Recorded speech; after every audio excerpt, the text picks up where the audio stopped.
Start with the big story that we're tracking on WION at this hour. An independent U.S. federal agency, General Services Administration, has told President-elect Biden that he can formally begin the handover process. Now, the agency, which must acknowledge the presidential transition, has given Joe Biden a go-ahead. And this is the first time after the bitter presidential elections that a peaceful transition seems to be on the horizon. Now, in the latest statement, the agency has said, and I quote, "The administration has ascertained President-elect Joe Biden and Vice President-elect Kamala Harris as the apparent winners of the election, providing the incoming administration with the resources and the support necessary to carry out a smooth and a peaceful transition of power." In a letter to Joe Biden, General Services Administration Chief Emily Murphy has written, and I quote, "I take this role seriously, and because of recent developments involving legal challenges and certifications of election results, I'm transmitting this letter today to make these resources and services available to you."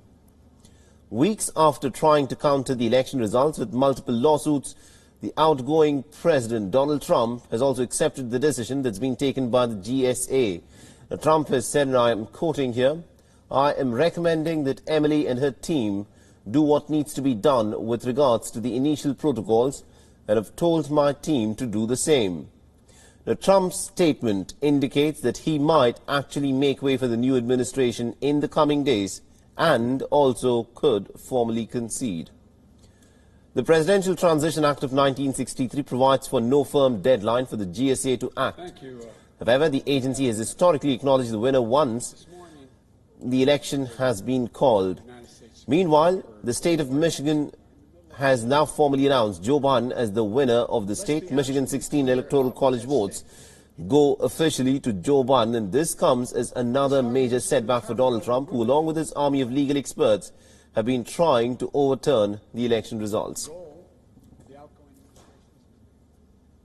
And to get us more details in terms of what all of this, of course, means, we're joined in by Jagrati Dave, and she's joining us live from Washington, D.C. Jagrati, so it now finally appears that the process of a peaceful transition from President Trump's administration to Joe Biden's administration is now well on its way. Yes, and I think it perhaps signals that this election is finally over. The letter sent by Emily Murphy calls Joe Biden the apparent president-elect, but it does signal that the more than $6 million that is normally afforded to the president-elect is now going to be given over to the Biden transition team, so he can have the funds and the office space, the resources to, do all of to support him in all the work that he has so far been trying to do without any of that support. It's probably as close as a concession that we will get from President Donald Trump. He hasn't still officially conceded the election, but he did tweet after this letter was sent, after the news broke, saying that he had approved this decision and that he thought it was in the best interests of the country to take these initial steps.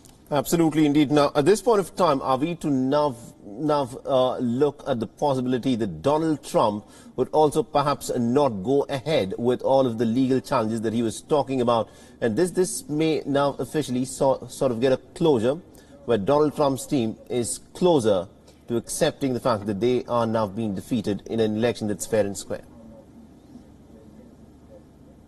Well, President Trump has said that he's still going to continue the legal fight. He's got an appeal. His team has put an appeal in Pennsylvania after a judge dismissed that lawsuit concerning mail-in ballots, which the Trump administration, the Trump campaign, was trying to disqualify. But as you were saying there, Michigan has voted to certify its results. Pennsylvania is looking likely to be doing the same over the next few days. So the legal options that are available to the Trump team seem to be pretty limited.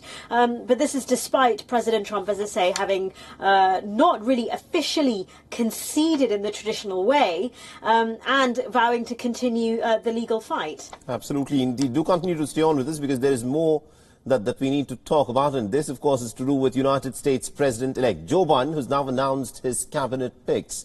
Several members of the Barack Obama's administration have made a comeback as Biden is choosing his inner circle that will be a part of his core part of his administration. Anthony Blinken has been nominated as the Secretary of State. 58-year-old Blinken was the Deputy National Security Advisor during the Obama administration, in which Biden had served as the Vice President.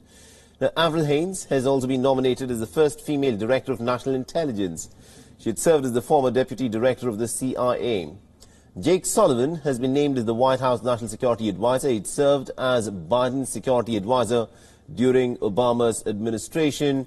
And Alejandro Mayorkas has been chosen as the Secretary for Homeland Security. He'll be the first Latino to hold the post.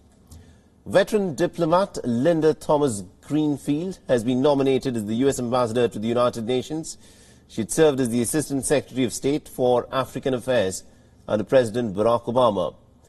The Biden's choice of key members of the Obama cabinet signals a clear shift from the policies that were pursued by President Donald Trump, especially in the realm of foreign policy.